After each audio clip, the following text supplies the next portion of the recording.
Welcome back to my YouTube channel. And ayun, meron na naman tayong decoration. And kaka-remove lang na jungle. So, next natin is unicorn again. But this time, same pastel color pa rin siya. Pero, iba naman yung gagawin kong decors. So, ayan, dahil na-late na ako ng pag-bead, meron na akong bow. Gumawa na rin ako ng horn. Dahil it's unicorn, gumawa na ako ng horn. So, ganyan yung tsura niya. Mukha siyang tae. Charot. We will put it here.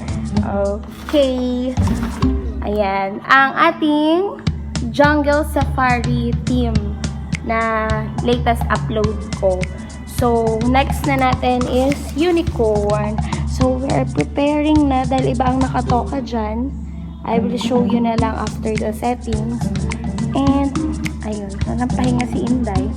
So, we choose a pastel color. So, nagiging colorful siya. Since unicorn siya, dapat maganda siya. And, let's do this.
Tapos na yung rainbow.